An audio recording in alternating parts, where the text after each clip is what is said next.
Така, здравейте, приятели, и добре дошли в канала на Некстариус. Това е канала за съзнателно програмиране на реалността. Днес съм тук заедно с Диана. Здравей, Диана. Здравей, Николай. Некстариус. Днес заедно с Диана ще продължим това, което започнахме.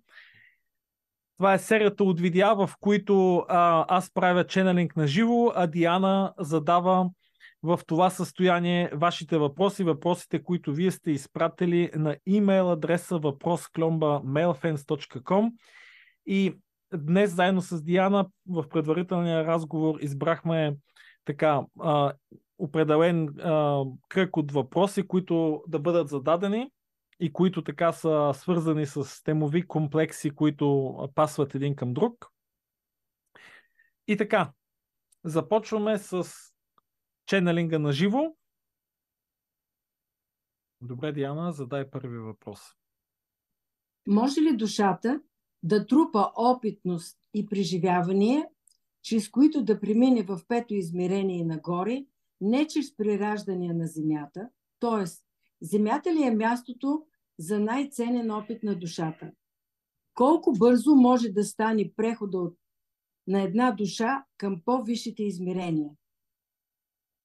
Може ли душата за едно прираждане да натрупа достатъчно опитност за преминаването и към пета плътност и нагоре, или са нужни няколко прираждания, които като мъдрец, за да се достигне на това крайно ниво на самадхи?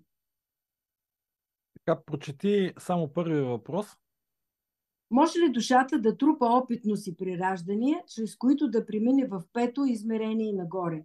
Не чрез прираждане на Земята. Тоест, Земята ли е мястото за най-ценен опит на душата?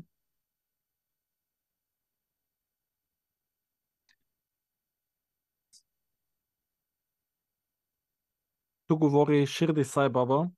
Аз ще отговоря на този въпрос. Същността на въпроса се състои в това да се разбере дали престоят на Земята е задължително необходим за една душа, за да отиде в следващата плътност. И дали престоят на Земята тук е толкова важен за развитието на една душа. Въпросът е много важен, много добър. И ето отговора. Планетата Земя, така както всеки един от вас я изживява, всъщност е една матрична реалност. Повтарям, това е една матрична реалност. Нещата не са такива, каквито изглеждат. Планетата Земя, заедно с цялата природа, изглежда на обитаващите я изключително реална. И тя е в своята собствена реалност реална и същевременно представлява една матрична реалност. Една програма, която има зададени параметри и в които параметри е създадена реалност. Една органична програма, в която душите могат да се вселяват, да се инкарнират, да влизат в тази матрица, да се инкарнират в физически тела и да събират опитности. Планетата Земя е само една от хилядите, всъщност от безброй много създадените подобни програми, подобни матрични холограми от различни плътности, в които една частица от Божественият извор, един фрагмент, може да реши да се инкарнира, да се всели, за да събира опитности. Планетата Земя, матрицата Земя, е само една от безбройните възможности, които една душа има за събиране на опитност.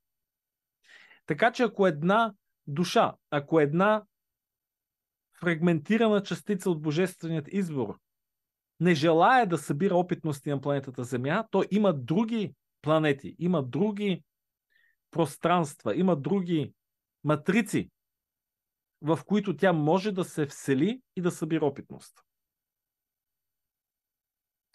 Планетата Земя, матрицата Земя в нейната същност в момента се намира в една изключително поляризирана среда, където негативни и позитивни полярности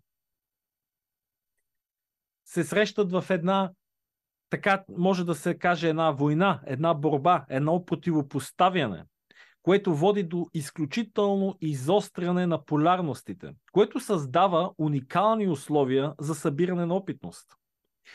Трябва да се знае, че всяка душа може да събира такива опитности, каквито тя смята, че са и необходими или ценни.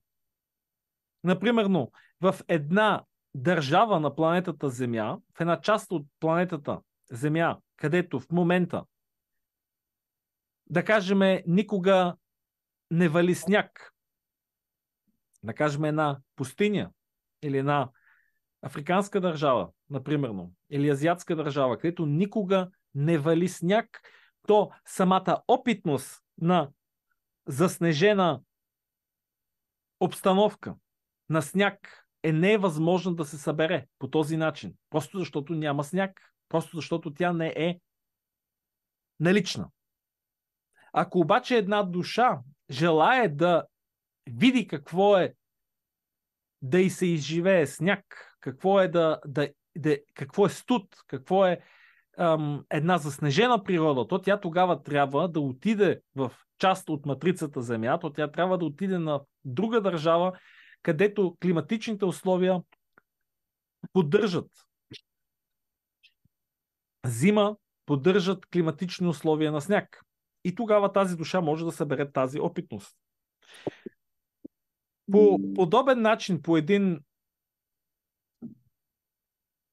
сравним начин, има опитности на тази планета, които са много специфични в това противопоставяне на полярностите, по начина по който се случва това в тази планета. Има много същества, които решават, че това е планетата, където искат да се инкарнират. Това е матрицата, в която искат да се инкарнират, за да събират опитности.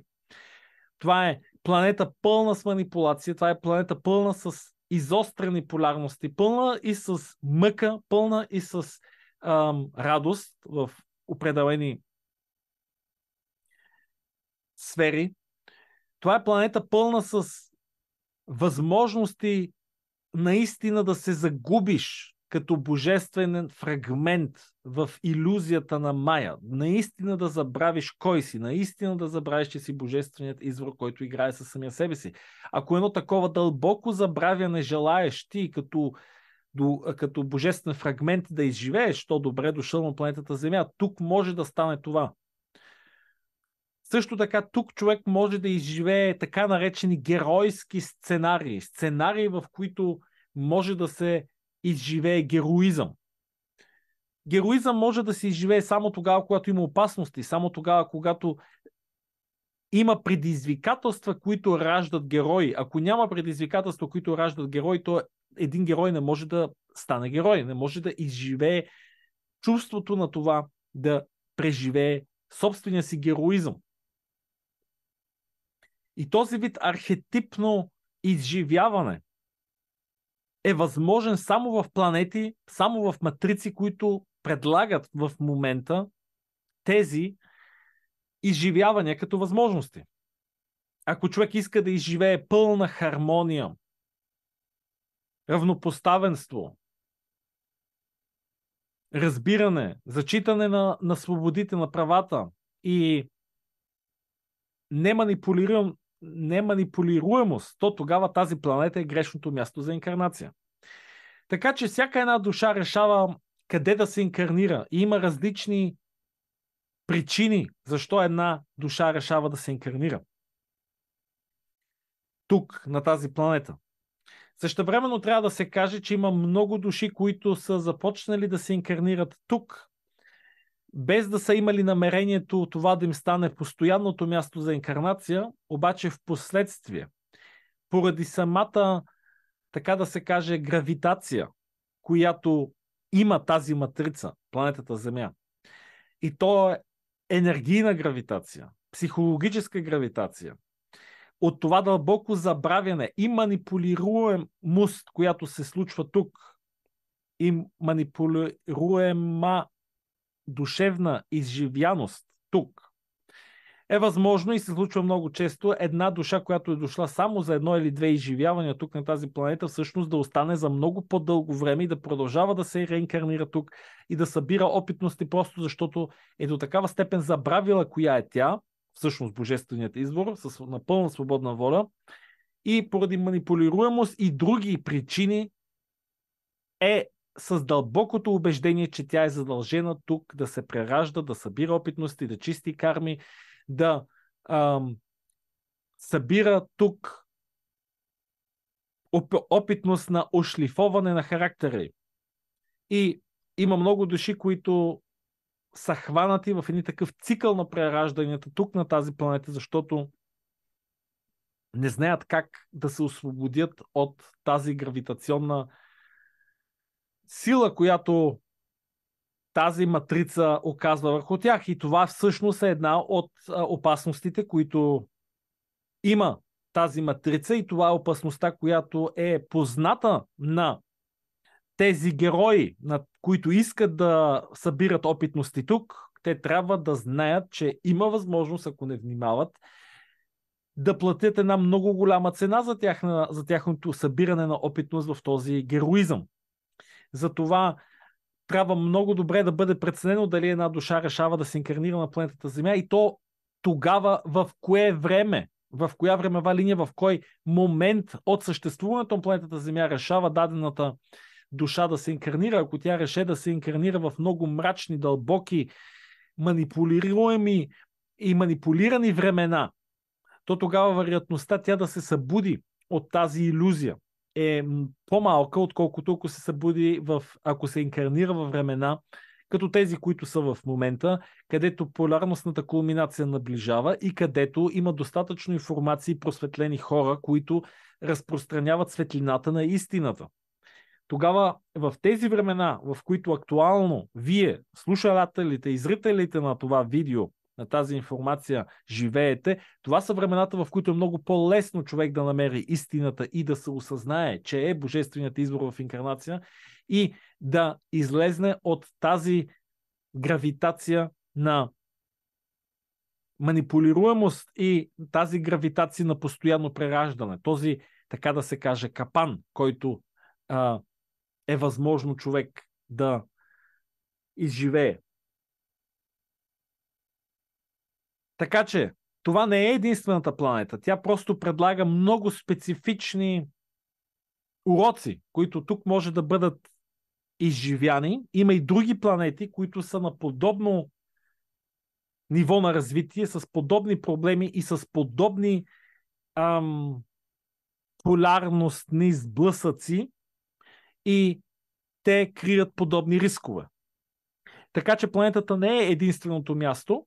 Има и други места, просто зависи до голяма степен какво точно една душа, която е свободна, т.е. която не е хваната в цикъла на прераждания в дадена такава матрична структура, не е изманипулирана да е хваната в такъв цикъл на преражданията, тогава е въпросът какво тя желае да изживее. Ако желае да изживее сняг, то тя трябва да отиде на място, където вали сняг. Ако желае да изживее сблъсък на полярностите в трета плътност, то тогава една такава душа трябва да се инкарнира на планета, в която в момента се случва сблъсък на полярностите в трета плътност към четвърта плътност, което се случва в момента на тази планета, в тази реалност, в тази матрица. Следващия въпрос.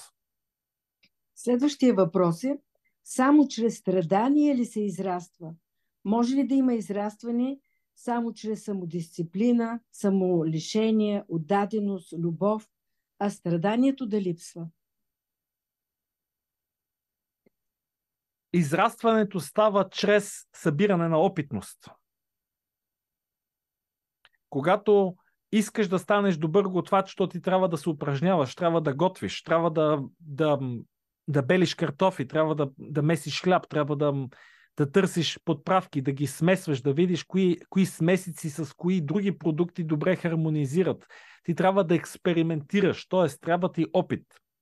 Опита е това, което което води до познание. Опита е това, което води до края на краищата, до разбиране на взаимовръзките. И това разбиране на взаимовръзките води до мъдрост. И тази мъдрост с това разбиране на взаимовръзките води до растеж. Същевременно е възможно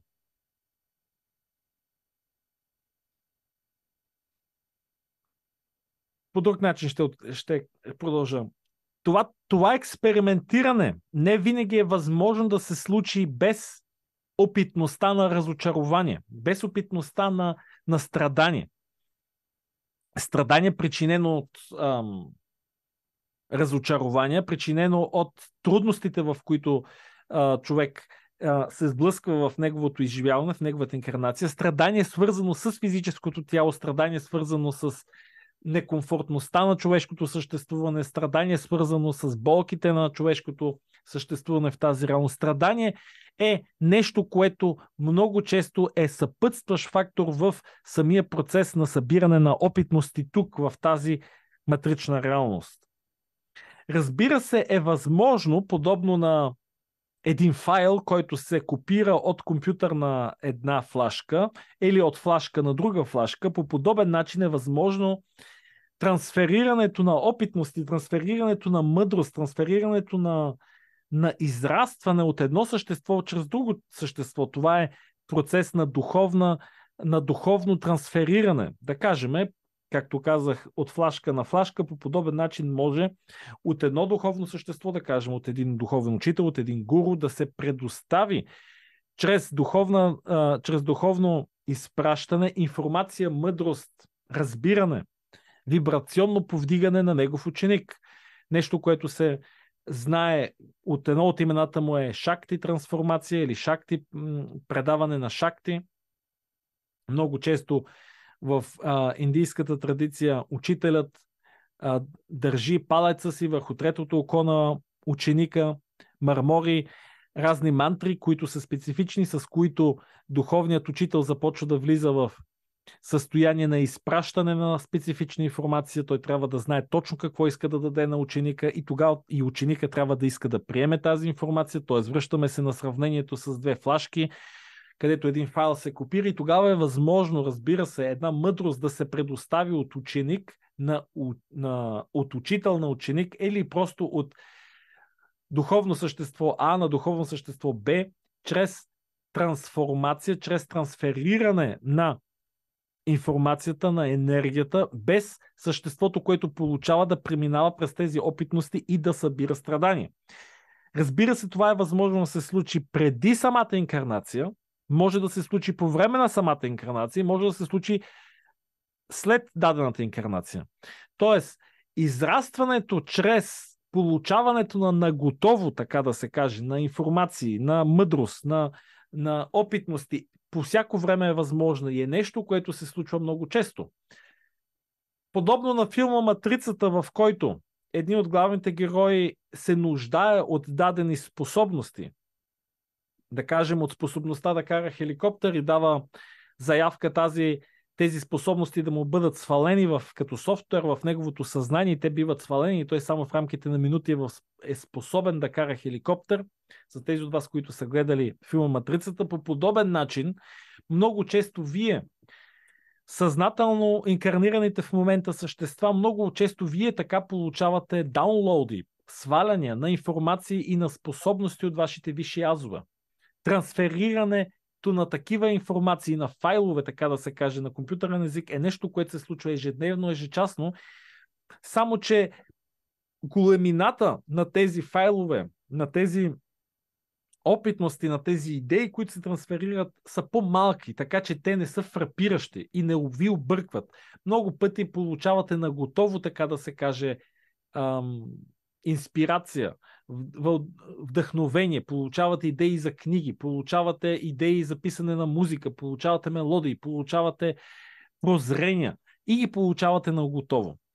Проблемът е, че тези неща, които се получават на готово, нямат същия вкус като тези неща, които се събират като опитности чрез собствен опит. За да го кажем по подобен начин. Човек може да яде едно изключително вкусно ястие в един ресторант и, да кажем, индийско къри. И ако всеки ден човек отива в този ресторант и ако готвач е много добър, той всеки ден ще получава едно уникално, добре ухаещо и вкусно индийско къри.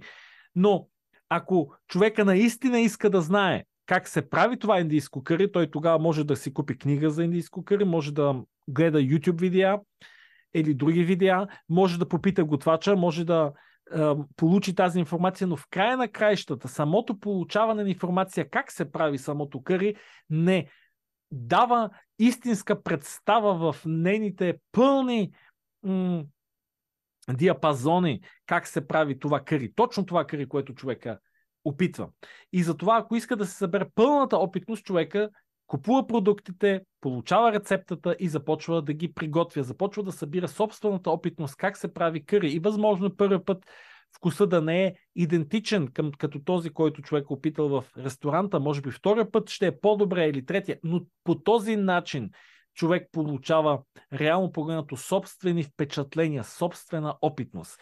И това е всъщност вкуса на личната опитност, на собствената опитност. Това е, което всъщност прави инкарнациите в тази матрица, но и в другите матрици толкова ценни. Възможността човек да събере собствен опит. Искам да кажа наново, за да се разбере. Човек винаги може да свали опитност на готово. Тоест, човек винаги може да си купи една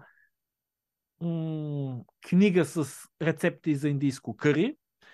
Това е много по-лесният вариант, отколкото човек да експериментира сам. Човек обаче може да ходи на курсове, човек обаче може да си купи индийското къри без и да готви, директно готово. Тоест има множество възможности, в които дадена личност да събере дадена опитност. Идеята е коя от тези варианти дадената личност иска да изживее. Някои от вас са решили да се инкарнират в семейства, където родителите са с изключително големи финансови възможности и поради тази причина на тези души не се налага да изживяват изживяването на немота, на нямане на пари или на нямането на финансови средства или на немотия. Други същества са решили пък да изживеят нямането на пари, липсата на финансови средства и от тази база те да започнат да събират опитностите. Тоест, всеки един от вас е добре преценил къде иска да се прероди, в какви обстоятелства и условия иска да започне събирането на своята лична опитност и разбира се, не винаги е възможно да се намери абсолютно 100% задоволителните факторите, които да задоволят желанията на дадена личност, на дадено същество до 100%, но се намират все пак компромиси, така че опитностите, които да могат да бъдат събрани в дадена инкарнация, да бъдат максимално да се доближат до приоритетите на дадената душа, която тя желае да изживее в дадената си опитност. И да се върна отново в началото на въпроса. Моля те, прочети въпроса отново. Само чрез страдание ли се израства? Може ли да има израстване само чрез самодисциплина, самолишение, отдаденост, любов, а страдание да липсва? Да, краткият отговор е може. Стига човек да желае да направи това, може. Но тук трябва да се разбере и следното нещо, че не е трудно за висшите азове или за божествения извор или за вашите духовни учители да ви предоставят тези информации, това израстване, което може да ви се даде. Проблемът е, че хората не са в състояние да получат. Тоест, проблема не е да поискаш и те да ти го дадат. Проблема е ти дали си в състояние да го приемеш. И това е тема, за която може да се говори изключително дълго време, но ще очертая проблема последния начин. Ако е даден човек помоли Господ, висшите си азове или висшите си духовни учители, или помоли просто божественият извор, помоли Господ, да го кажем така на по-общо достъп език, помоли Господ за дадена способност, за дадена духовна способност. Да кажем да гледа в бъдещето или да вижда миналото или да лекува духовно. Проблемът не е, че божественият избор не може да му даде тази способност или дори, че той не иска. Проблемът е дали тази същност, този човек, който го е поискал, дали той може да го поеме, дали той може да понесе тежестта на тази способност, дали се е подготвил, дали знае какво иска. За да го обясним по по-друг начин, ако в едно ремарке, което е с разрешена вместимост и разрешен товар 700 кг, се сложат 20 тона, разбира се, че това ремарке веднага ще грохне под тежестта и веднага ще се смаже. То няма да е в състояние въобще да се отлепи от място. Няма да е в състояние да се използва за транспорт на тези 20 тона. Същевременно, ако обаче се сложат тези 20 тона в ремарке, което е направено да носи 20 тона, то тогава няма да има никакъв проблем. Тоест, това, което се изисква, не е проблем да се даде от божественият избор. Идеята е дали ти си в състояние да носиш това, което ти желаеш. И повечето хора желаят бърз напредък, но не са направили тялото си. На съвсем физическа основа става дума. На енергийна основа. Не са подготвили съзнанието си, не са се изчистили, не са си изчистили вибрациите, за да могат да носят това, което те желаят да получат. И това всъщност е проблема. Не е проблема, че Господ не желая да ви го даде, или че висшите азове не желаят да ви дадат този апгрейд, тези способности или това бързо напредване в вибрационно отношение. Идеята е, че много хора желаят много неща, а не са подготвени да понесат товара за тях. И за това им се дава само толкова, колкото да могат да носят. Проблемът е, че на много хора им се дават информации как да се изчистят духовно, как да направят предпоставките, за да могат да носят повече товар, а те не желаят да вършат тази работа, защото си мислят, защо аз да работя върху себе си, не може ли по някакъв начин да го получа пак на готово? Дори и тази работа върху себе си, и тя някак си да стане автоматично. И тук стигаме до едно нещо, което също е важно за разбиране. Висшите азове, и духовните учители и божественият извор могат да предоставят много неща на готово, но има неща, които те не желаят да предоставят на готово, защото ако те биха могли да бъдат предоставени на готово, тогава те биха обезмислили въобще процеса на инкарнация, на събиране на опитност. Ако дадено същество неговата опитност, която тя трябва да събере, е дисциплинираност, за да може след това божественият извор да му даде дадена способност или висшите азове или неговите учители, то тогава тази дисциплинираност това е една цена, това е един изпит, който даденото същество трябва да издържи, за да може то да покаже, че е отговорно и може да носи отговорността на това, което ще му бъде дадено след това. Така че има определени опитности, които трябва да се изживеят лично, индивидуално, които не трябва да се дават на готово и не се дават на готово. И висшите азове много добре знаят, както и духовните учители, ангелът пазител, както и божественият извор, те знаят кои опитности могат да бъдат дадени на готово и кои опитности не трябва да се дават на готово, а там душата трябва сама да работи, сама да се доказва, сама да се лута и сама да намери изхода. Как, например, един човек, който няма дисциплина, ще стане дисциплиниран човек. Има методи, но работата за това възпитаване на собствения си характер, тази работа дадената личност трябва сама да свърши. И свърши ли тази работа, ако това е изпита, който е трябвало да бъде взет, то тогава много неща след това не трябва да се свършват от само себе, да се свършват сами, а те могат да бъдат дадени на готово. И тук сега е въпроса, кои неща трябва човек да си свърши сам, кои могат да бъдат дадени на готово.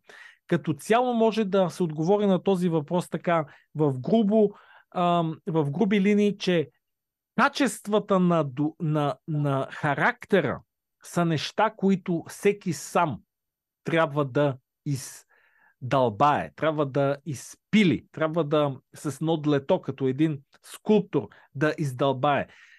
характерните качества, дали си ученолюбив, дали ще работиш, дали ще мързелуваш, дали ще си дисциплиниран или няма да си дисциплиниран. Въобще характера е нещо, в което духовните иерархии, учителите, висшите азове, божествен избор, те са само съветници. Те могат да ти дадат методите, как да станеш по-дисциплиниран, по-дълбоко да медитираш, по-добре да дишаш, как да се самоизцелиш. Те могат да ти дадат методите, но работата за ушлифоването на характера, това е нещо, което дадената душа сама трябва да свърши.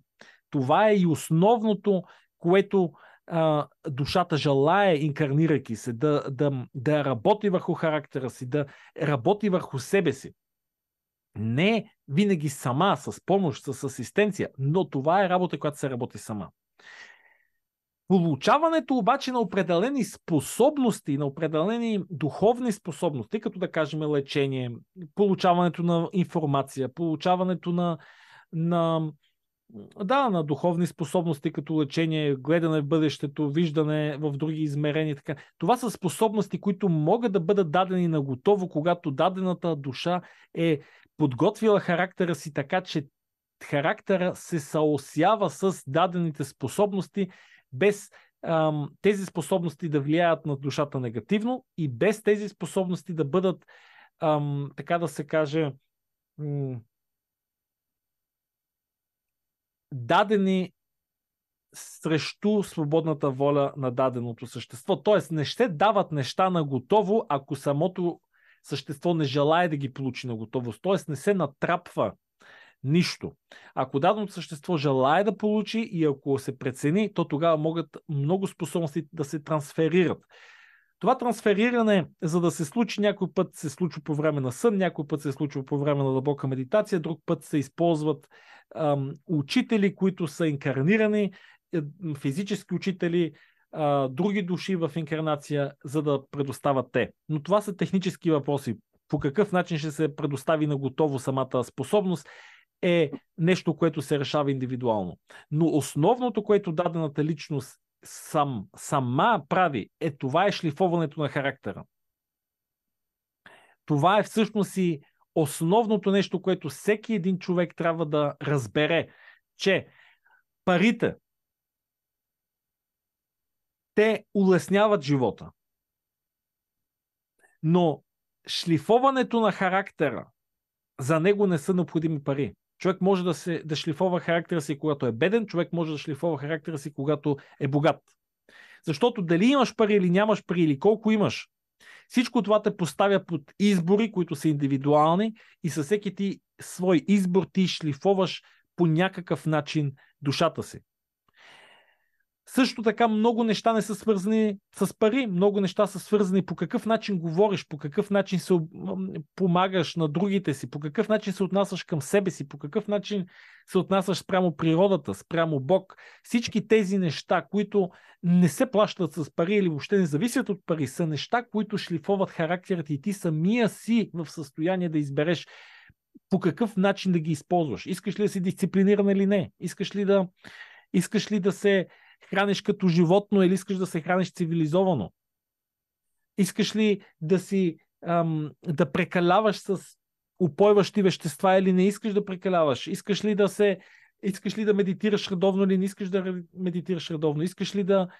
Искаш ли да казваш по-често благодаря и извинявай или не ли искаш да ги казваш по-често? Тоест, всички тези неща те шлифоват и ти самия избираш до каква степен да се шлифоваш. А в зависимост по каква степен ти се шлифоваш, ти създаваш вече твоята уникална и индивидуална вибрационна структура, която пък същевременно привлича или отблъсква други същества в зависимост от твоята индивидуална вибрационна структура. И така, ако ти самия по такъв начин дигнеш вибрацията си високо, чрез работа върху твоят характер, върху твоята индивидуалност, ти тогава разбира се, че ще привлечеш и други същества, които са с подобни вибрационни свойства и които по подобен начин работят върху характер си. Вие ще започнете да си помагате взаимно и да си давате информация и така нататък. И разбира се, вие ще искате да помогнете и на други същества, които може би още не са стигнали до вашето вибрационно ниво, но са в същата посока. същества, които не вибрират в същата посока, вие просто не са ви интересни. Вие просто нямате енергийна свързаност, вибрационен енергиен обмен. Тези същества пък са свързани с други същества, които вибрират по подобен начин. На тях имат подобни интереси, подобни характерни структури и всъщност се намират в една ситуация, която е близка на тяхната и те работят или те се обучават от тяхното си ниво там, където те се намират. За да го кажа по-неутрално, независимо какъв ти е характера, и докъде си стигнал в шлифоването на твоя характер, няма значение. Ти винаги може да станеш по-добър и винаги може да отидеш по-надолу. Винаги може да има регрес и може да има прогрес. Просто ти трябва да решиш в коя посока искаш да вървиш и не винаги е толкова лесно да се разбере дали дадена черта на характера всъщност е позитивна или негативна. По някой път дадени черти на характера са неутрални. Някой път са позитивни, някой път са негативни. Но има такива, които са строго позитивни, строго негативни. Като тук под негативни, позитивни просто се разбират полярностите. Например, егоизъм, алтруизъм. Това са две съвсем различни енергийни насочености. Мисли ли само за себе си или мисли и за другите? И така нататък. Тук може човек да се задълбочи изключително много. Това просто не трябва сега да ни отклонява в тази посока, но трябва да даде по-обширния, по-обхватния поглед върху този въпрос. Следващия въпрос. Можем ли да възприемаме Висшия аз като Бог, абсолюта, източника на Вселената? От кое ниво се свързва Висшия аз с нас? Това крайна инстанция ли е? Така, прочети първото изречение. Можем ли да възприемаме Висшия аз като Бог, Така. абсолюта, източника на Вселената? Да, може да възприемаме Висшия аз като Бог, като абсолюта, като източника на Вселената, само че трябва да диференцираме, трябва да разграничаваме. Висшият аз, твоят висш аз, той знае, че е Бог. И същевременно той е в собствена еволюционна спирала. Той е Бог, но той продължава да се развива. Той не е в своето развитие този извън фрагментиран, нефрагментиран божествен източник, който е извън всяка фрагментация. Той не е в това си свойство. Твоят висш аз, той е Бог и той е свързан, ако да кажем висшият аз от честа плътност. Той е свързан отново с всички свои висши азове, негови висши азове. Тоест, висшият аз от честа плътност е свързан с висшият аз от седма плътност, той пък е свързан от този от 9, 10, 11, 12 и така нататък. Всички те имат директен достъп до нефрагментираният божествен извор и всички те медитират заедно с него, свързват се и черпат от него инспирация, черпат от него помощ. И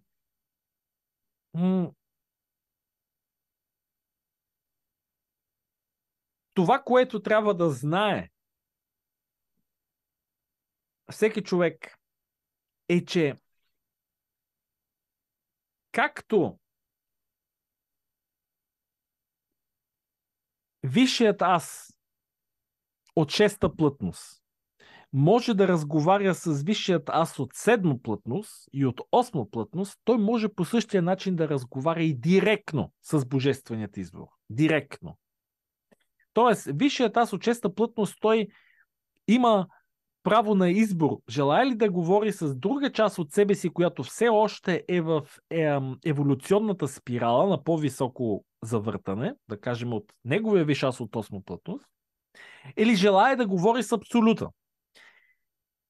Той от двата източника ще получи информация. Информацията обаче ще е различна в нейната структура, защото ако информацията дойде от висшият аз от осма плътност, това все пак е информация от божественият извор, който обаче се намира фрагментиран и все още в процес на дефрагментация, процес на събиране на опитности и той ще има различен поглед върху нещата, различен ъгъл, върху който ще се даде информацията.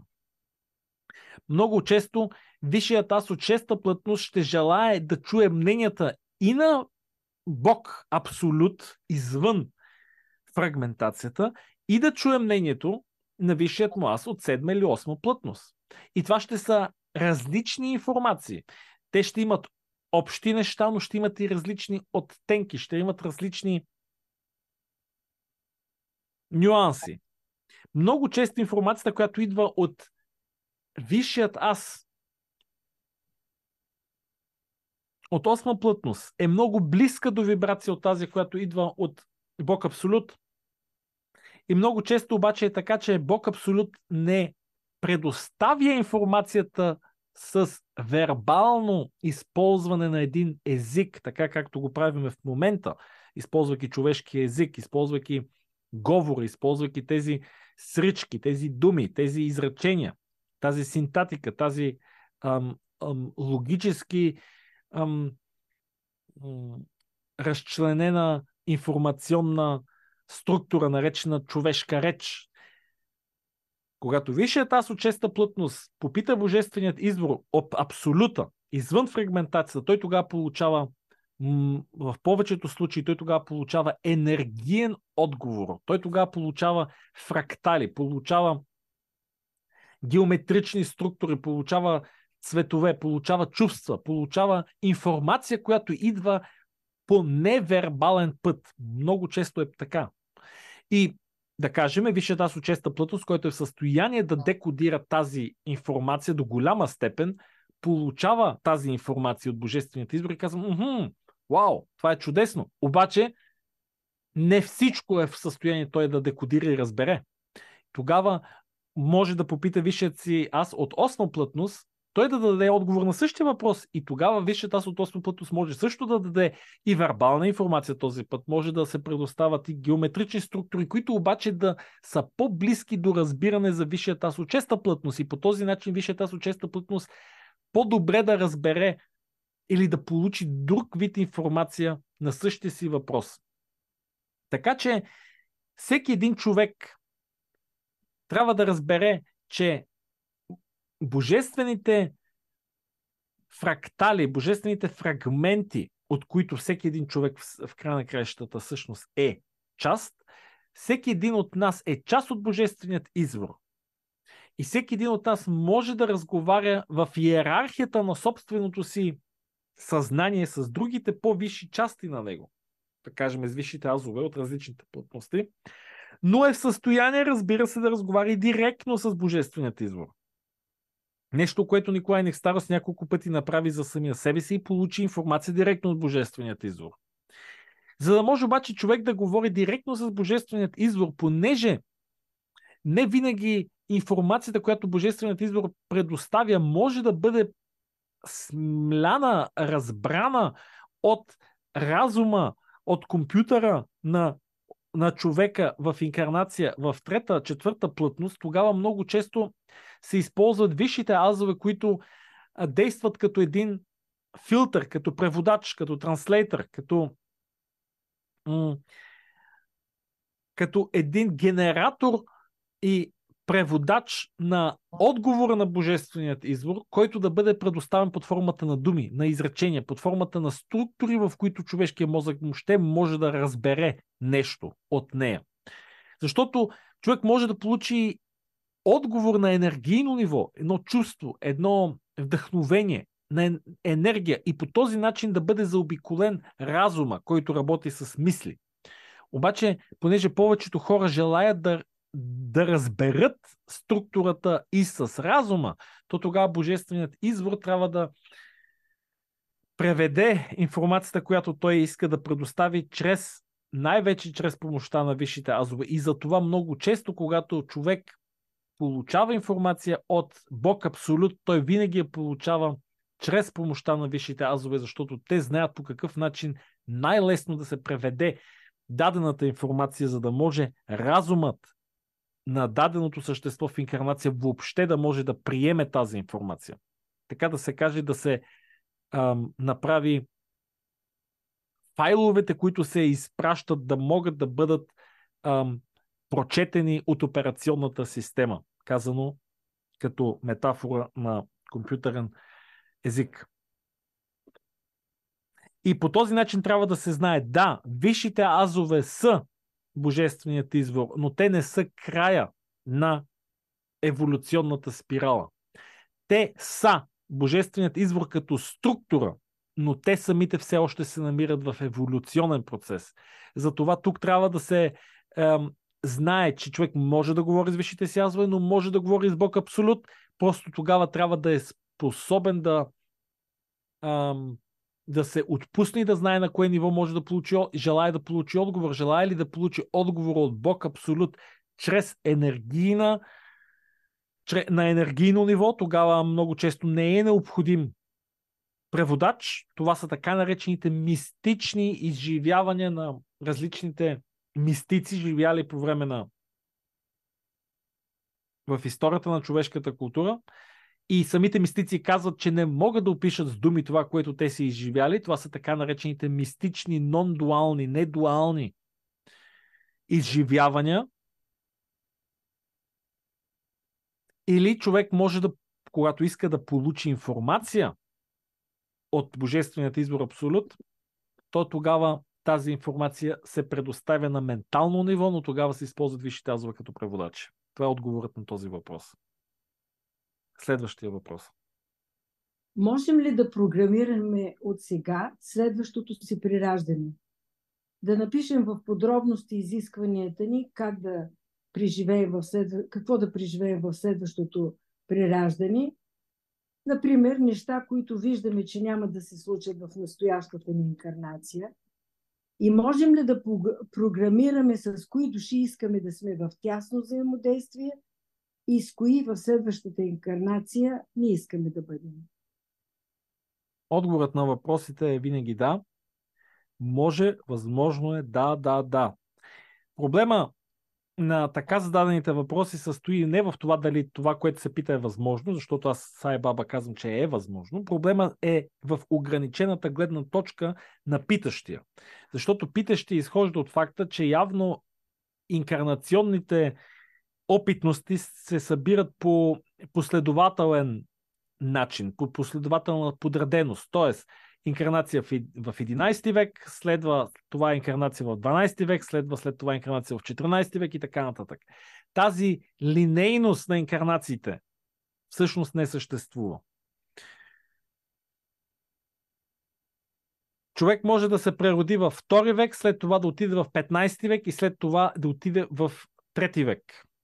Ако говорим тук в времевите диапазони и линеарното разбиране на времето на тази планета.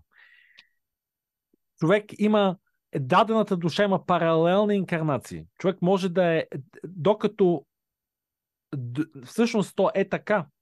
Докато човек се е инкарниран в 2024 година, той е инкарниран и в 3000-та година, той е инкарниран и в 1300-та година, той е инкарниран същевременно в други тела, в извънземни планети, в извънземни матрици, където събира съвсем различни инкарнации. Това всъщност е процеса на мултиизмерност, който е напълно универсален процес, така това се случва и с другите същества. Всяко същество е част от една мултиизмерна инкарнационна структура и нещата стават още по-сложни, когато човек си представи, че и висшите ти азове от 4-та, от 5-та, от 6-та, от 7-та, 8-та плътност, те също имат безброй, някой път не са безброй, но в представата е трудно да човек да си представи колко множество разклонения има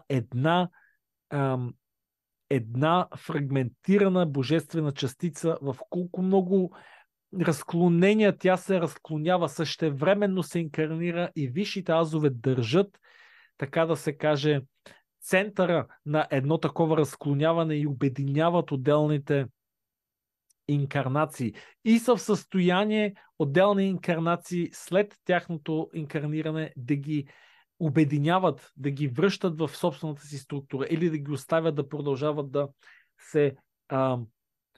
да събират опитности. Нещата са много сложни за разбиране, но това, което мога да кажа е, че да, възможно е човек да реши след дадената инкарнация да си програмира друга инкарнация. Това е всъщност нещо, което се случва много често. Много често обаче човек не желае да се връща вече в тази планета, на тази земя, а желае да отиде в друга матрица, където да събере други опитности. Има много матрици, които нямат така изразена полярност на конфигурация, където има такъв сблъсък, такова противопоставяне на полярностите, където човек може може до голяма степен да програмира дадено изживяване и да го изживее. Трябва човек обаче да разбере следното нещо, че ако човек си мисли, че може да програмира до всеки детайл дадена инкарнация, то тогава човек всъщност не разбира смисъла на свободната воля. Човек може, така да се каже, да определи много фактори за следващата инкарнация, но човек винаги остава със свободна воля. Това означава, че вътре в самата инкарнация, по време на самото събиране на опитности, човек е в състояние да каже не и да промени посоката на своята инкарнация. Просто защото ние винаги имаме свободна воля. Ние може до голяма степен да предопределим, да кажем, че искаме да се родим в бедна държава, да се родим в тялото на мъж, в тялото на мъж с дадени болести, с дадени ограничения. И това да ни е стартовата позиция и да програмираме, че искаме нашите родители да кажем да имат съответна каста или съответен социален статус. Ние може много от външните фактори да ги променим, но ние вътрешно все още запазваме до голяма степен свободна воля. И така да се каже, ние тогава може да програмираме множество външни фактори и въпреки всичко остават достатъчно фактори, които по всяко време могат да бъдат променени вътрешно, защото сме със свободна воля, дори и в една до голяма степен подготвена предварително програмирана инкарнация. Следващия въпрос. Има ли техника за прекратяване, разтваряне на кармата, ако изобщо има карма? Под въпрос. Има ли начин да взаимодействаме с хората, без да създаваме негативна карма? Може ли да създаваме карма с хора, тела без души, в тях органични портали? Как да разберем в човешкото тяло има ли душа?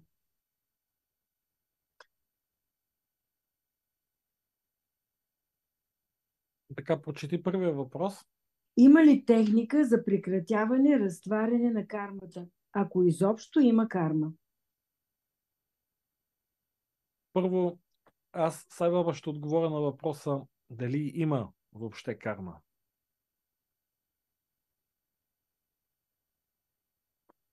Карма има и няма. И двата отговори са правилни.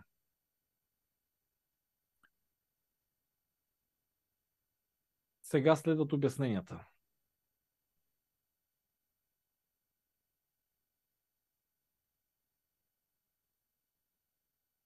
Кармата представлява идеята, че когато човек направи нещо, помисли нещо, направи нещо или каже нещо, подобно на един бумеранг, се задвижва една поредица от една каскада от следствия, които кулминират в това, че човек това, което е казал или това, което е направил, получава същото. Подобно на един бумеранг. Това е представата за карма. Като се смята, че някои същества могат да получат кармични уроци след много голям период от време. Тук трябва да кажа за различните модалности на това. Първо, карма съществува. И второ, карма не съществува. Объркващо е, защото става дума не чак толкова за паралелни състояния, а за различни програми. Ако даден човек е роден в хиндуистко семейство или в буддийско семейство, където идеята за кармата е силно разположена като програма, като закон, и човек наистина е убеден, че този закон е валиден, то тогава този закон е валиден в дадената реалност. Тоест, ако човек живее в семейство, където родителите са убедени, че карма съществува, понеже родителите са убедени, че карма съществува, те самите получават доказателства за това в тяхното ежедневие. И получавайки тези изживявания, те ги споделят с техните деца. И така, ако даденият човек е роден в такова семейство, където родителите вярват, че има карма, и те самите получават доказателства за това, че тази карма съществува, самото дете на тези родители, то самото започва да приема идеята за карма и то самото получава доказателства за това, че карма съществува. Вярвайки в това, че карма съществува, всъщност човек си програмира реалността по начин, по който карма да съществува. Защото ние сме божественият извор в инкарнация, ние може да програмираме така, че всичко това, което правим, казваме или излъчваме, по подобен начин се връща към нас. Същевременно, ако дадено същество е социализирано в социална среда, да кажем, на атеисти, където тази представа за кармата не съществува, тогава може лесно да приемем, че кармата за това същество не съществува. Същевременно обаче, тук се задейства един друг принцип. Не е същата карма като закон, която се случва на ниво бумеранг, както беше при примера с буддийските или с хиндуистските родители и социална среда, а тук се задейства един бумеранг, една така наречена карма на вибрационно поляризационно ниво. Когато даден човек помага на другите, действа алтруистично, действа позитивно, дали той вярва в закона на кармата или не вярва в закона на кармата, той самият помага на другите. И със своята алтруистичност той всъщност създава вибрационна структура в самия себе си, която от само себе си действа като магнит и привлича определени опитности. И това сега е нещо различно от кармата, но като цяло действа по много близък начин. Тоест, всичко това, което ние сме и което излъчваме, ние го привличаме на вибрационно ниво. Това е друг закон. Това е друга структура, но много често резултата е подобен или един и същ. Ако да кажем, ние излъчваме негативност, ние сме манипулатори, ние носиме страдания на другите същества. Това, което ние правим е, че дали го осъзнаваме или не, ние започваме да губиме позитивна поляризация и започваме да се поляризираме негативно, което същевременно започва да ни отблъсква от позитивните същества и да ни привлича към негативните същества. Но не само негативните същества, ние тук говорим за негативно поляризираните същества, които са по същия начин започват да поляризират съзнанието си. Вибрирайки по такъв начин и изостряйки нашата собствена ориентация по такъв начин, ние започваме да влизаме в вибрационни структури, в които чрез нашите мисли, думи и действия ние вече привличаме дадени ситуации и дадени случки.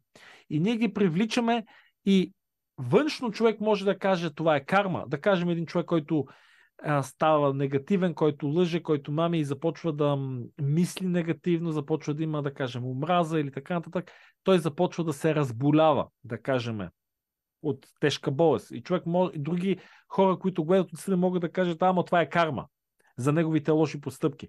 А същевременно може да не е карма, защото ако той не вярва в този закон, но може да се реално погледнато да е просто резултата на манифестацията на неговите вибрационни структури, в които той къпе тялото си. Следващото нещо е, че когато човек нанася вреди на други същества или играе в една такава много неблагоприятна среда, това носене на страдание на други същества, разбира се, че не остава без последствия. Без последствия на енергийно ниво. И от висша гледна точка винаги се търси едно балансиране на тези състояния, на тези дисбаланси. И това балансиране по някой път решават висшите азове, заедно с едно дълбоко съгласие на дадения човек, без той обаче да го осъзнава на съзнателно ниво. Това съгласие може да бъде предоставено, да кажем, по време на сън, където човек получава тази информация или човек говори с висшите си азове, разбира какви са взаимовръзките. В дадена ситуация, даден човек, да кажем, може да получи информацията от висшите си азове: хей, тръгнал си в грешната посока. Това ли е посоката на твоята поляризация, където искаш да се развиваш? Искаш ли наистина да правиш това, което правиш? И висшите азове могат да покажат на дадената личност, да кажем на сън, какво тя прави, какво предизвиква, какви неща се случват и по какъв начин другите същества страдат. И тогава, ако даденото същество каже, че то не е съгласно да продължава в тази посока и каже: окей, висши азове, помогнете ми, как да излезна от този басамак, как да излезна от този батак, в който съм се тук на енергийно ниво вкарал. Тогава може да се вземе решение, че, да кажем, една болест може да дойде, че може да дойде катастрофа, че може да дойде инцидент, че може да се случи нещо, може да дойде бедност, може да дойде арестуване, може да дойде затвор, могат да дойдат различни случки, които се случват, защото заедно с висшите азове дадената личност е избрала те да се случат, за да те да предотвратят деградацията, да кажем, на дадената същност или посоката, в която тя се развива. Хора, които наблюдават случващото се отстрани, без да знаят за всички тези неща, които се случват на заден фон, могат да кажат: това е карма. И по такъв начин, всъщност, на преден фон даден човек може да влезе в затвора или да стане беден, или да се разболее. И това може да е последствието, да кажем, от вярата в карма и от вярата на това, че човек е направил нещо много лошо и че човек сега трябва да плати цената. Това обаче може също така да е последствие от собственото вибрационно привличане на тези неща. И също така това може да е последствие от договорката или от взимането на мерки на дадения човек заедно с висшите му азове, без да държи дадения човек в този момент на съвсем съзнателно ниво да може да каже точно, че той е съгласен и защо се случват дадените неща. Ако той ги знаеше защо се случва, това може би щеше да измести възможностите за уроци, които тази душа би имала. Затова е много добре човек да не си спомня повечето пъти за тези разговори, които се водят на астрално или ефирно духовно ниво. Също така тук са възможни и още различни варианти, които сега няма да се спирам. Ако дадена личност не вярва в закона на кармата, това не означава, че неговите последствия нямат влияние. Законът за кармата е нещо, което е много сложно да бъде обяснено по ясен и недвузначен начин във всичките разклонения на сложността на темата. Както казах, човек, ако вярва в закона на кармата, той създава този закон за себе си. Той по магически начин може да го направи валиден. Същевременно има закон, че по начина, по който вибрираш, ти привличаш подобни неща. Същевременно има тези интервенции на висшите азове, заедно с ангелите пазители, заедно с учителите ти. Същевременно има интервенции, които се случват, защото са програмирани да се случат от теб още преди инкарнацията си. Да кажем, има болести или сблъсъци на съдбата, така както се казват, или уроци на съдбата, които ти си препрограмирал те да се случат в дадения момент в живота ти. Обаче един човек, който наблюдава ситуацията отстрани, пак може да каже, ама това сигурно е карма. Дори даденият човек, който ги изживява, може да помисли, че е карма, но то да не е. И сега стигаме на едно още по-дълбоко ниво. Самия божествен източник, самия извор е създал на много ниско ниво една база данни, в която се записва всичко. И понеже всичко се записва на много ниско ниво,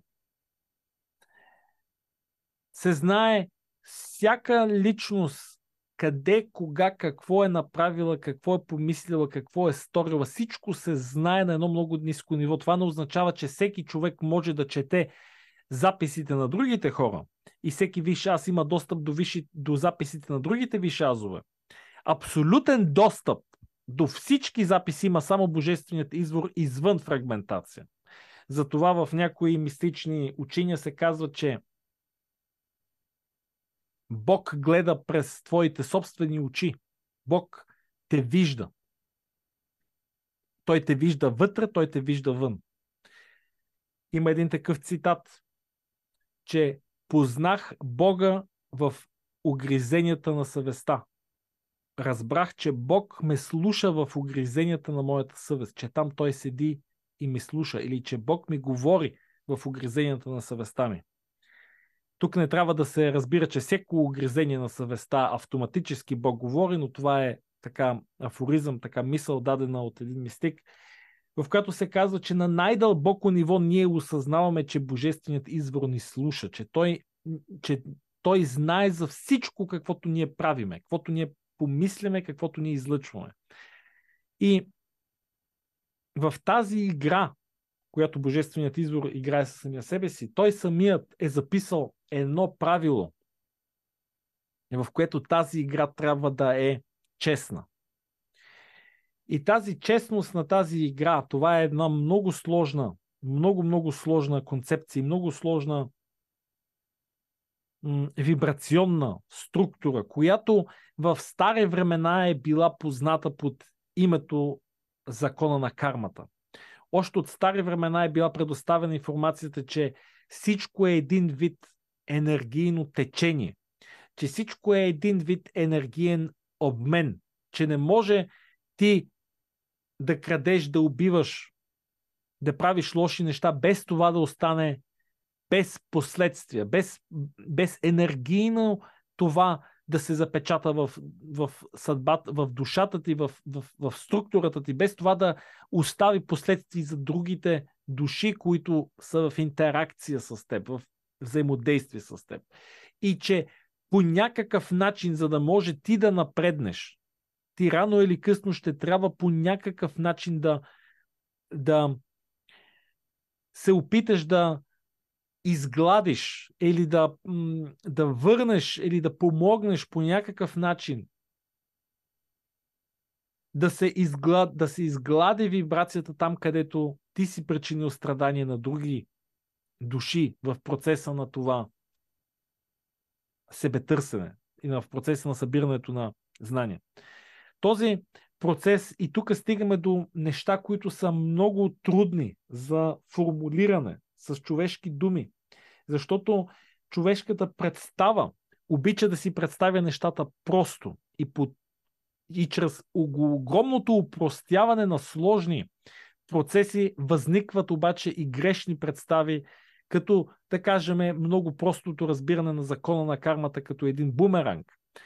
Той хем е правилно това разбиране, хем не е правилно, защото процесите, които Божественият извор прави за самобалансиране и които се случват вече колкото по-на висше ниво една душа разбира коя е тя, не всъщност, че е Божественият избор и разбира въобще играта на какво ниво тя съществува, тя решава доброволно да започва да балансира тези минали нейни постъпки, които са довели до дисбаланс в системата. Но тя това не го прави чак толкова от задължение, а от съчувствие. И тук закона за кармата може да се е трудно да се разбере, че някои неща се случват, някои балансирания се случват по някой път малко механически, а друг път се случват съвсем съзнателно, защото една душа е стигнала до разбиране, че тя трябва да поправи нещо, което е сторила, и че тя трябва по някакъв начин да вкара баланс в божествената система и да се опита нещо, което тя е направила, което тя сега разбира като грешка, или че разбира просто може би като негативно влияние, че тя трябва да по някакъв начин да се опита да го балансира и да помогне. И затова аз самия Сай Баба се опитвам сега при отговарянето на този въпрос да съм максимално ясен, че има много фактори, които водят до ситуации, които могат много лесно да бъдат интерпретирани като кармична обвързаност, а в същевременно да се крият съвсем различни процеси и съвсем различни методи, които водят до една и съща външно лесно обяснима с кармата ситуация. Има нива на съществуването, където кармата не съществува, и това също ще обясна. На едни много високи нива на разбиране на взаимовръзките, нива да кажем от 6-та плътност нагоре, 7-та плътност също така, 8-та плътност. Това са плътности на съществуване, където даденото същество, което е достигнало до такива високи нива на вибрационни структури, до такава степен вече разбира своята взаимовръзка с другите същества и разбира последствията, които на вибрационно ниво има дадена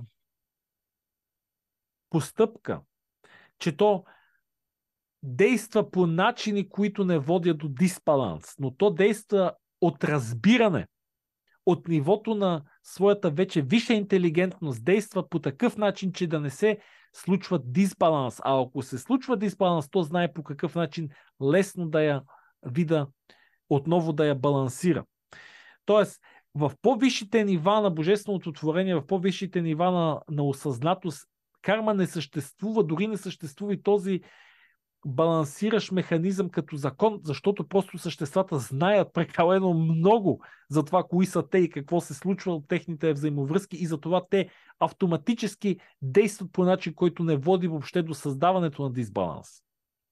Така че от определени нива на божествена вибрационност и на божествена осъзнатост карма не съществува, защото никое същество в тия вибрационни състояния няма да направи неща, които да водят до дисбаланс.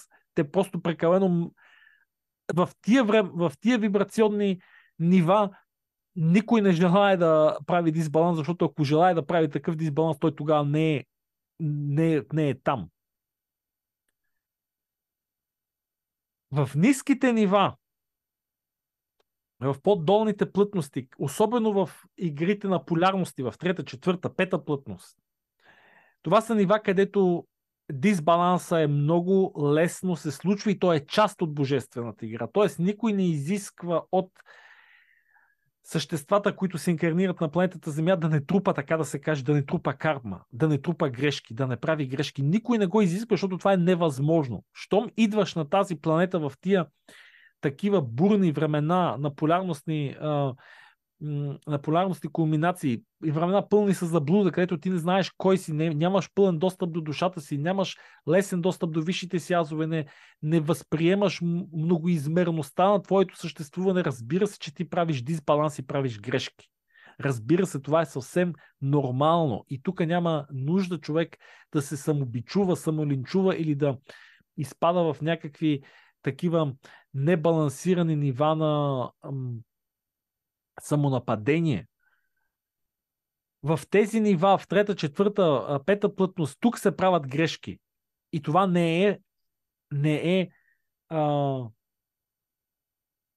е грешно. Това не е грехота, така да се каже. Не е грях да се правят грешки. Това е просто част от събирането на опитности в тези плътности. Но с набирането на осъзнатост спрямо взаимовръзките в Божественото творение, идва и разбирането, че не може дисбаланс, който е създаден от дадено същество, да остане така като дисбаланс в Божественото творение, без човек да се потруди, без човек да се опита да вкара баланс по някакъв начин и да се опита в последствие да балансира дисбаланса, който е бил създаден по време на процеса на самото учене.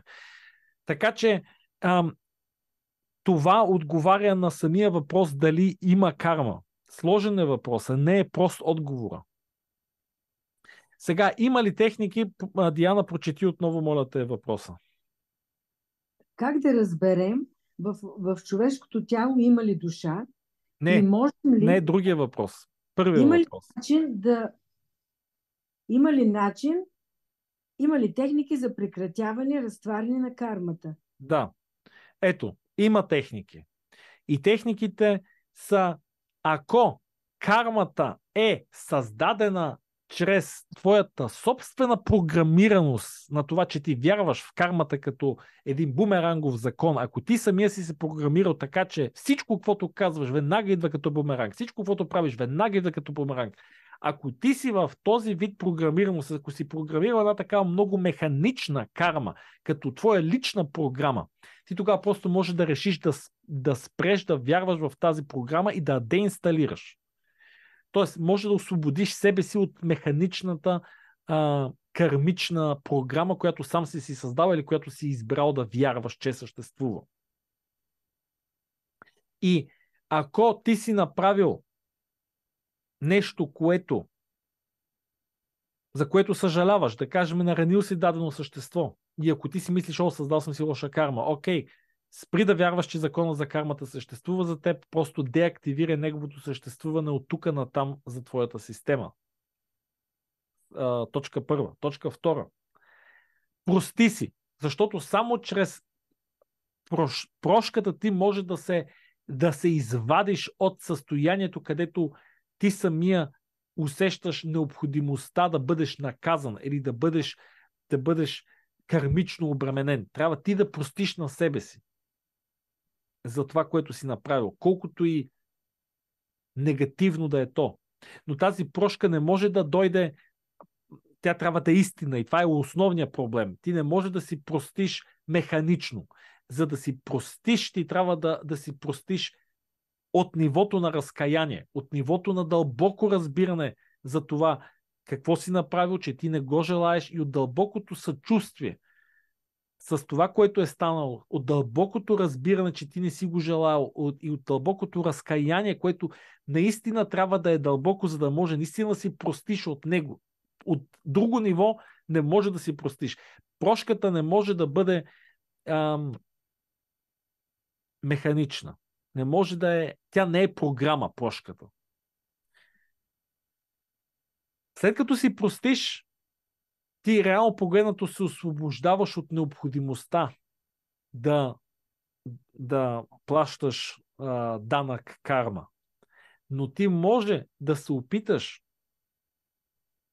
като благословиш дадената, ако да кажем си наранил дадена личност, като благословиш дадената личност, като кажеш, окей, аз нараних дадения човек или направих нещо лошо, нещо, което не желая вече, не бих го направил днеска, но това имаше негативни последствия. Окей, по какъв начин аз желая доброволно да направя баланс на ситуацията. И ако ти речеш, да кажем, окей, всеки ден ще си представям този човек в перфектно здраве. Да кажем, Георги Иванов, човека Георги Иванов, на който ти си му навредил по някакъв начин, с който ти съжаляваш за това и решаваш така да се каже, да балансираш ситуацията и казваш какво ще направя, всеки ден ще го визуализирам, всеки ден ще му желая пълно здраве, ще изпраща към него любов, ще изпраща към него благословия, ще изпраща към него молба за това той да ми прости, затова ще изпращам към него информацията, че аз съжалявам за това, което съм направил и ще продължавам да го виждам в просперитет, да го виждам в здраве, да го виждам в мъдрост, да го виждам в добри взаимоотношения с другите хора. Ще изпращам по някакъв начин доброта, с което аз просто ще го изпращам в неговата матрица. Дали даденият човек ще реши да го приеме, да го получи, това са съвсем отделни въпроси и сложни въпроси. Но това е нещо, което аз мога да направя като баланс. И това е нещо, което аз мога да направя без да парадирам, без да разказвам на другите хора, ама вие знаете ли аз какво правя, аз се простих и сега правя тая техника, защото слушах тук един ченелинг от Сай Баба и сега си го представям по този начин, му изпращам така, това и по този начин го правя, без да става механика. Ти го правиш от дълбокото разбиране, че ти искаш да му помогнеш. Ти го правиш от дълбокото разбиране, че ти искаш да се освободиш от чувството на вина, което ти изпитваш спрямо тази случка. И ти го правиш на вътрешно ниво, изпращаш го от най-добри чувства. И когато го изпращаш по този начин, ти вече балансираш полето. Ти го балансираш на много ниско ниво, защото го правиш без парадиране, защото го правиш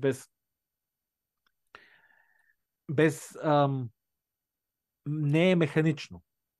И тогава може да се случат ситуации, това е част от процесите на баланс, това може да се случат ситуации, където даденият човек да ти се обади или той да изпадне в ситуация, в която да трябва неговата помощ, или да дойде някой човек, който има нужда от помощ и ти вътрешно да знаеш, че помагайки на този човек, ти балансираш всъщност проблема с Георги Иванов. Тоест, така да се каже, може да не помогнеш директно на Георги Иванов, но може да помогнеш на Петкан Петканов, но помагайки на Петкан Петканов, ти вътрешно може да получиш тази интуиция, че с това, така да се каже, кармата ти при Георги Иванов ще бъде платена. И ти правейки го, но това усещане трябва да дойде отвътре. Този сигнал, че по този начин ще балансираш полето. И балансирайки го по този начин, ти вече всъщност се освобождаваш от така наречената си карма, от така наречения дисбаланс. Това е техника, която аз сега предлагам.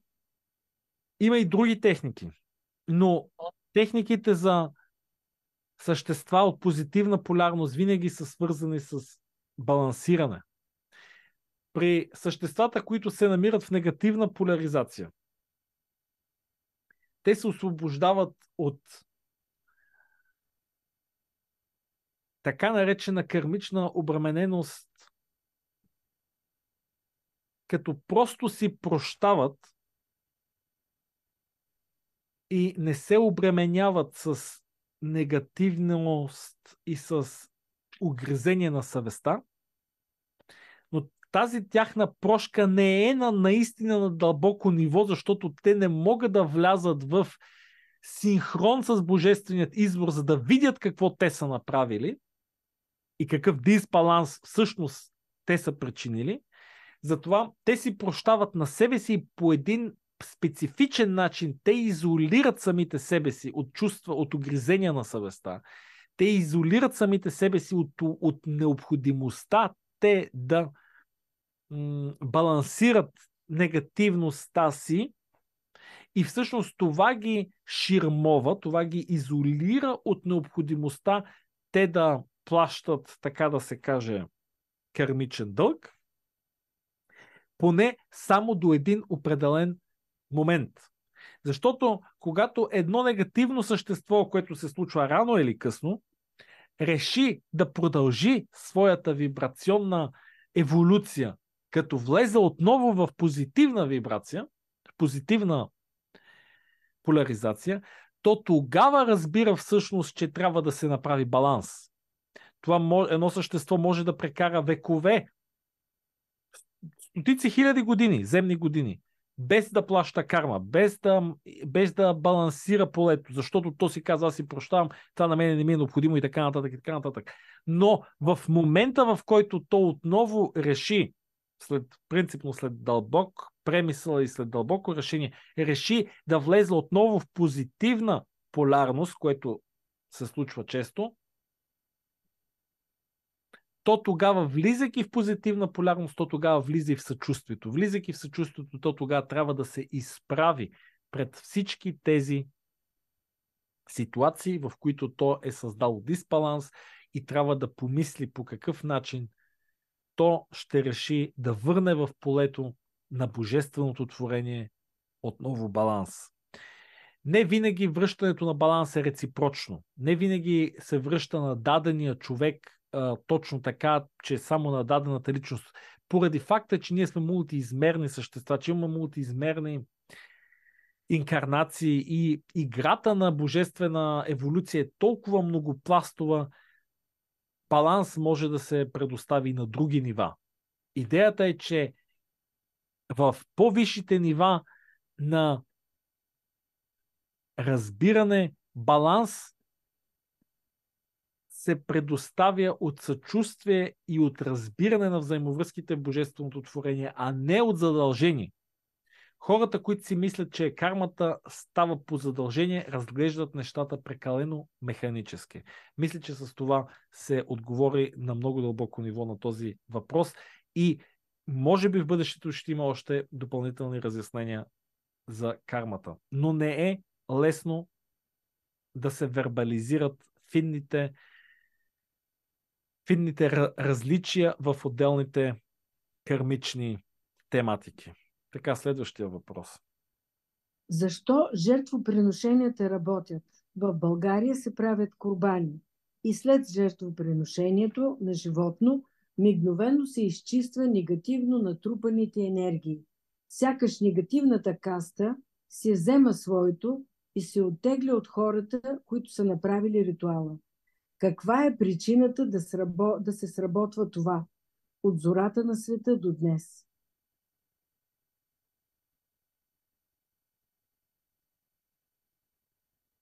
Моля те, прочети отново само първата част на... Защо жертвоприношенията работят?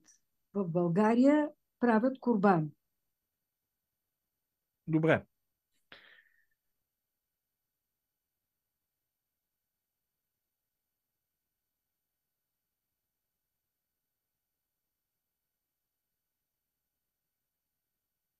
Правенето на курбан, реално погледнато, е един магически ритуал. Всичко, което се прави с цел да се влияе по някакъв начин на енергийно ниво на реалността, може да се каже, в смисъл в който се използват думите магия, магическо, че става дума за магически ритуал. Без да се казва, че това е негативно. Всяко едно богослужение или богосвет, водосвет, всичко това са магически действия. Правенето на светена вода, това е магическо действие. Така че не трябва да се абстрахираме от идеята, че всяко магическо действие е само свързано с негативна полярност. Просто всичко, което се прави като ритуал с цел да се влияе на енергийно ниво, е магическо действие. Курбанът е много, много старо магическо ритуално действие. Като в своята основа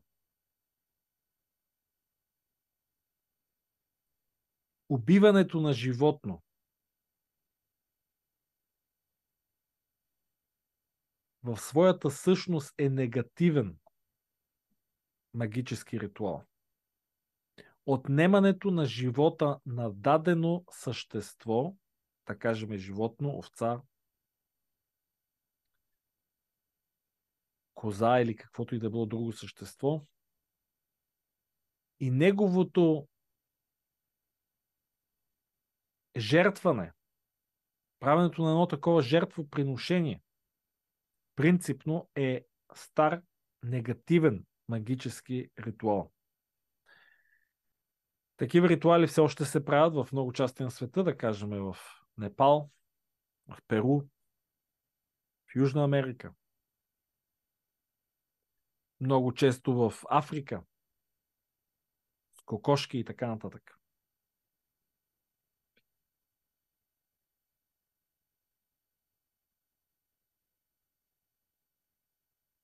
ритуалът не е нещо непознато. Той е бил познат на всички хора, работещи с магия по всички точки на планетата Земя, дали в Африка, Южна Америка, Северна Америка, навсякъде е било познато, че може да се използва плътта, жертвоприношението на дадено животно за магически цели.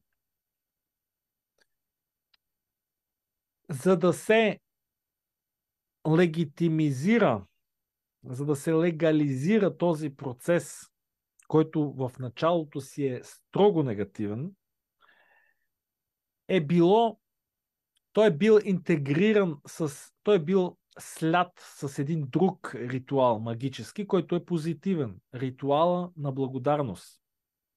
На благодарност за това, че голяма болест е преодоляна, за това, че един инцидент не е бил смъртоносен, за това, че една бременност е протекла, въпреки че е била проблематична, че майката е оцеляла, че плодът е излязъл жив и здрав.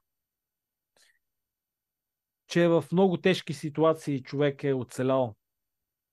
Тоест, един ритуал на благодарност е бил слят с магическият ритуал, който е негативен. Като тук сливането от историческа гледна точка не трябва да се гледа като нещо винаги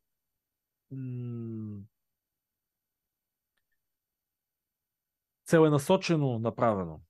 Много често е било просто така, че за да се задоволят хранителните нужди на хората, които човек иска да им предостави нещо за ядене, е било необходимо просто да се заколи животно.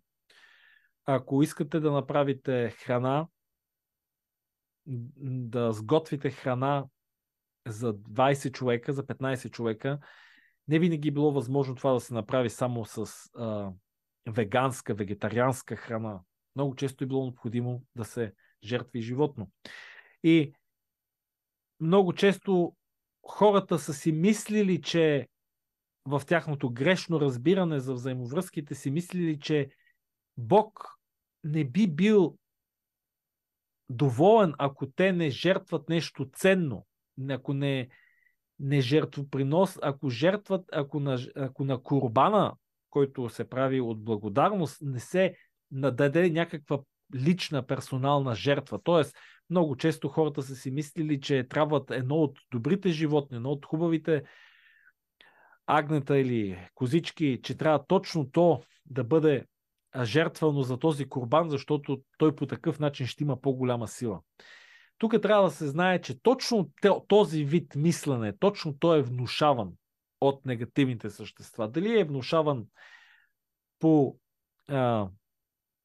мисловен път, по телепатичен път, дали се изпраща на самото същество, което иска да направи такъв обряд, да направи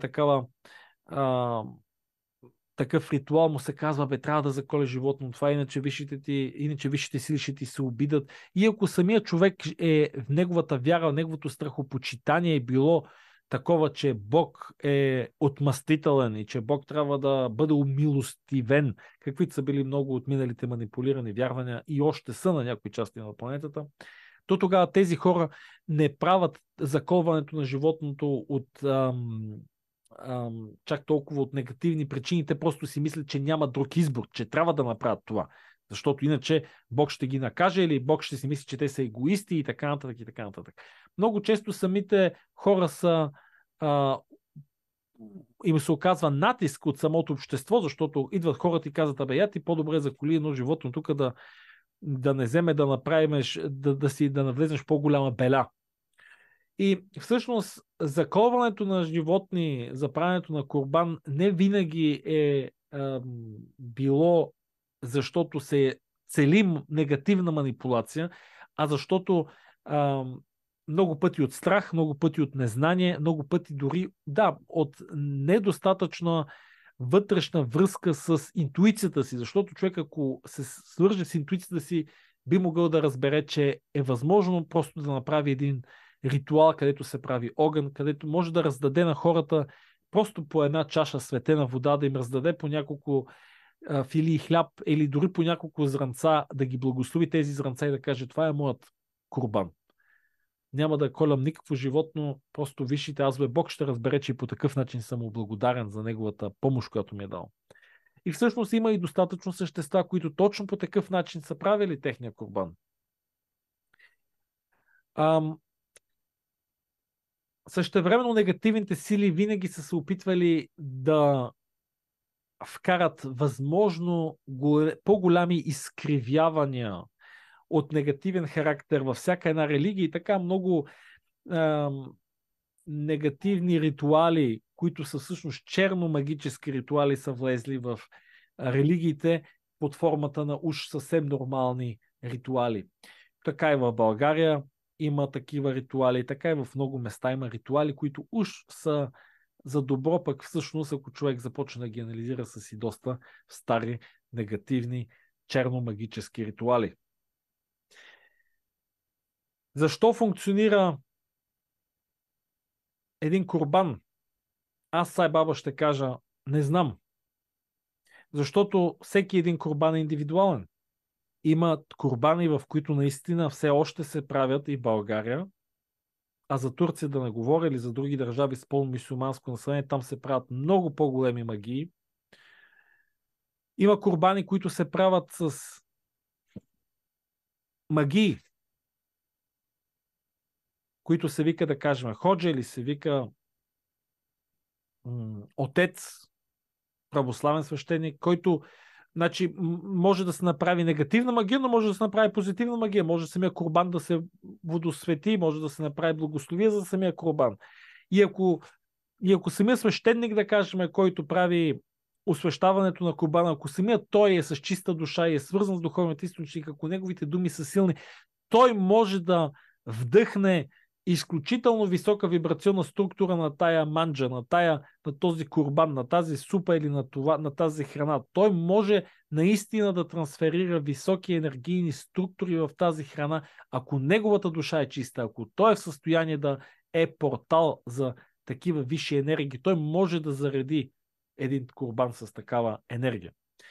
Същото нещо е дори да няма свещеник или ходжа, или дори да няма човек, който да прави. Ако самите хора, които правят курбана, дори да заколят животно, дори да създадат такава негативност чрез убийството на животно или купуването на вече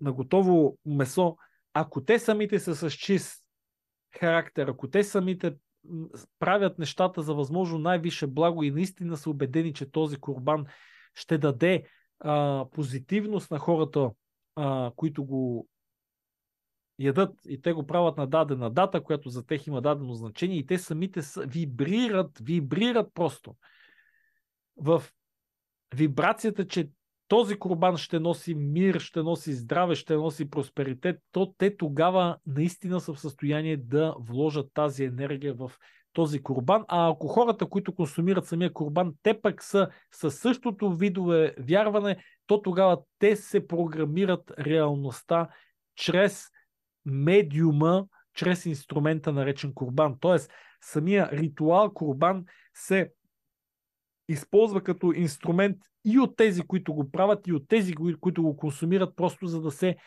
инсталира дадена програма, дали ще е програма на просперитет, дали ще е за здраве, дали ще е за берекет и така нататък, за късмет, каквото и да е. Ако тези, които правят курбана, смятат, че курбана ще има тези способности да влияе в живота на тези, които го получават, и тези, които го получават, вярват също, то тогава този курбан просто ще има това действие. Защото всички участници в този ритуал му приписват това действие и тогава просто този ритуал, този курбан става магически курбан, дори да не са казани никакви думи.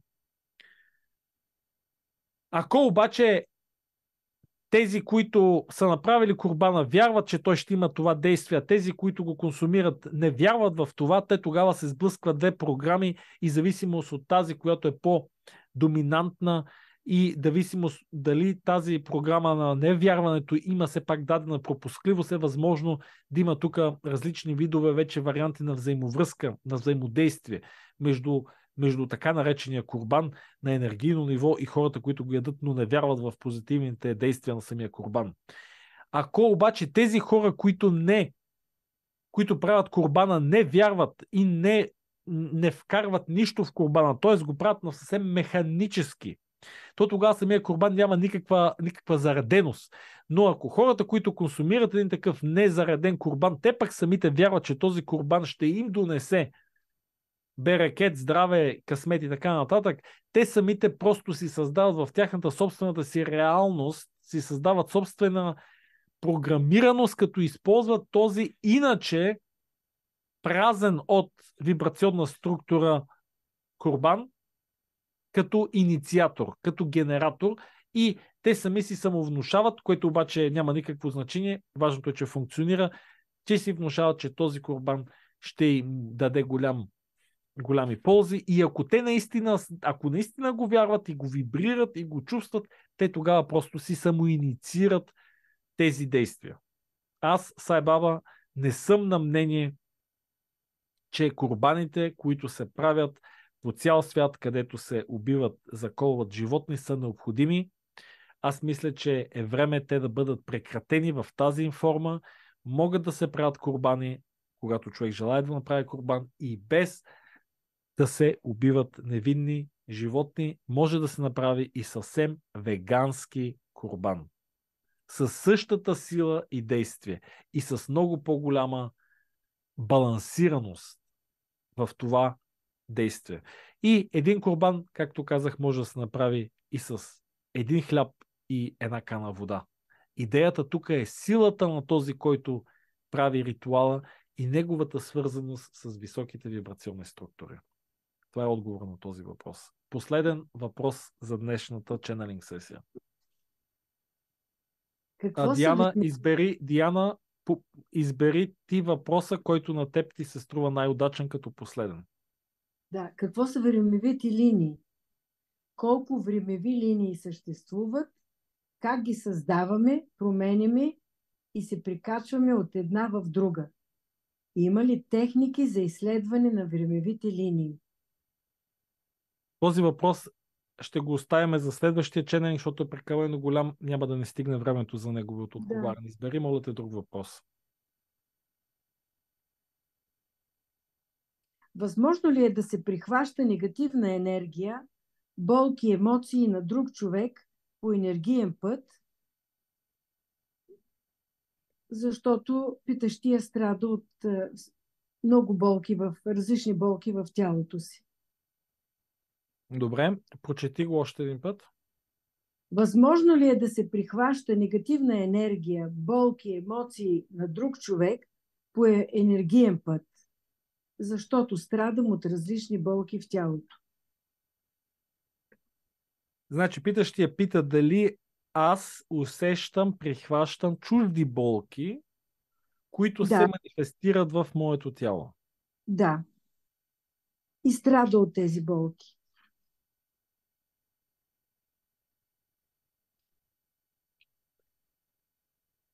Всеки един човек е енергийна, вибрационна личност и по този начин е в състояние да манифестира в физическото си тяло, което постоянно е една вибрационна енергийна структура, всяка болест. Няма болест, която човек да не може да не си манифестира в себе си. И разбира се, човек е в състояние да влезе в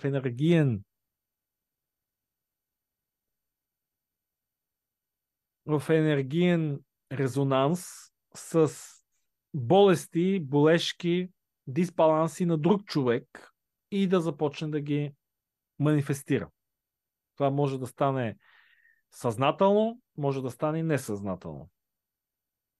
Съзнателно става тогава, когато човек прави този трансфер съвсем съзнателно, защото иска да помогне на другия човек. Това принципно се прави от много напреднали йоги, от много напреднали духовни лечители или духовни учители и от някои магически ученици, които експериментират с това.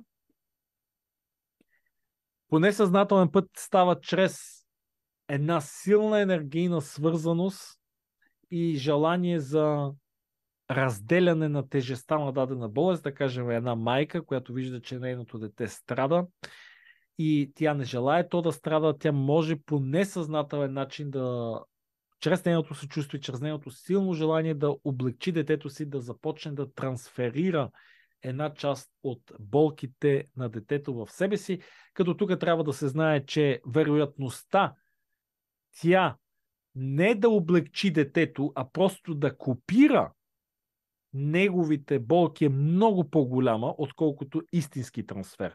Тоест, за да се направи трансфер на чужда болест, да се изтегли от тяло А и да се вкара в тяло Б, се изискват принципно знания как този процес се прави. Затова казах, това е съзнателно трансфериране.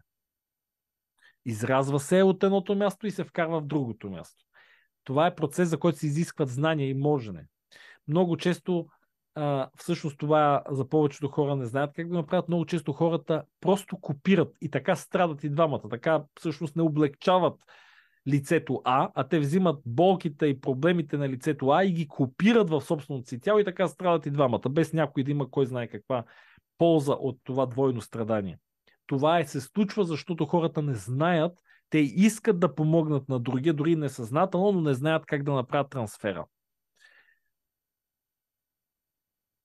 Има тук и несъзнателни моменти. Тоест, ако става несъзнателното, някой път може да се стане несъзнателно истинско трансфериране, много пъти се получава съзнателно копиране, а много пъти всъщност се получава и една, така да се каже, енергийна атака. Тоест, същество, което има дадени болести, се опитва то да се отърве от тях и се опитва една част от тази тежест да я предаде на друго същество. Това е различен процес от описания до момента. Тоест, това, което аз описах, е, че съществото Б се опитва да вземе тежест от съществото А. А това, което сега описвам като трети вариант, е съществото Б да не желае да взима нещо от съществото а съществото А, което страда, се опитва да го трансферира, то да го даде на съществото Б. Дали съществото Б иска или не иска, няма значение. Та в този трети вариант, където страдащото същество се излъчва тази енергия, или тези болки, или тези проблеми, тук вече е възможно това да става първо съзнателно, това пак става чрез знание, чрез можене, това са магически техники и духовни техники, как едно същество да излъчи дадени физически болести към друго същество и става и несъзнателно. Несъзнателно става, когато съществото казва, аз тези неща не ги искам да ги дам на някой, който може да ги носи вместо мен.